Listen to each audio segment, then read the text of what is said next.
The people who understand how to live aren't the gurus, or the philosophers, or the people who write the books.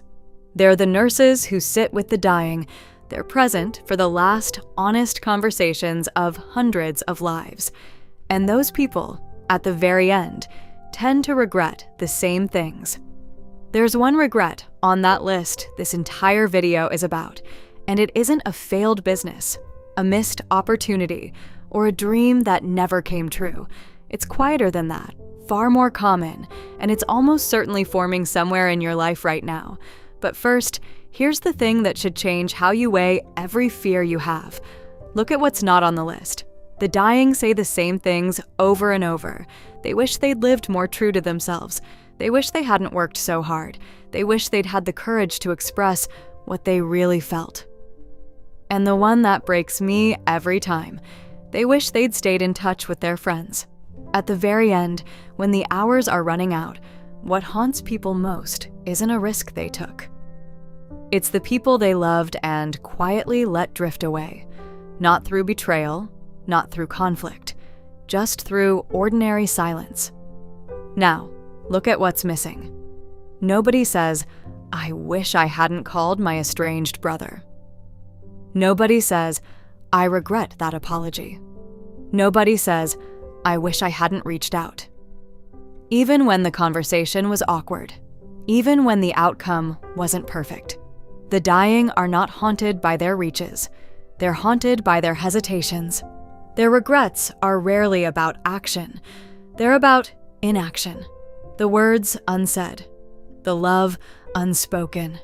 The call that never got made. You've been weighing the wrong risk this entire time. A man named Robert had a brother. They drifted apart. No dramatic falling out, just years. Small slights, misunderstandings, and the quiet belief that the other person should go first. Robert always meant to fix it. One of these days. One of these days. One of these days. For 11 years, that thought sat on his mental to-do list. The call he finally received wasn't the one he'd planned to make. It was the call telling him his brother was dead. A heart attack, gone in an afternoon. And Robert had to stand at the funeral and deliver a eulogy.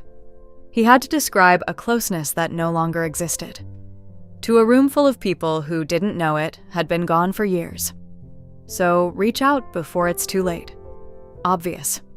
Except the dying teach us something more specific than that. Something far more useful. Hospice workers describe an image I can't shake. Someone in their final days reaching for a phone. Not to call family. Those conversations have already happened. They reach for the old friend, the college roommate, the childhood companion, the person they lost touch with 30 years ago, someone who mattered enormously, someone they always intended to call, and often they can't find them. The number changed years ago. The trail went cold. Sometimes the friend has already died too, gone during the long silence, while both people were still meaning to reconnect. The most common tragedy in rooms where people die isn't dramatic. It's an undelivered message. Words everyone meant to say, but nobody got around to before someday ran out. Robert once told me he'd give anything for one of the awkward phone calls he spent 11 years avoiding. Anything. He protected himself from a few minutes of discomfort and paid for it with a lifetime of regret. So hear the verdict the dying keep handing us, a verdict repeated so often it's impossible to ignore. Almost nobody regrets the call they made. They regret the call they kept meaning to make. You still possess the one thing they'd trade everything for: time. The trail isn't cold yet. The number still works. The message can still be sent, so make the call while it still reaches someone.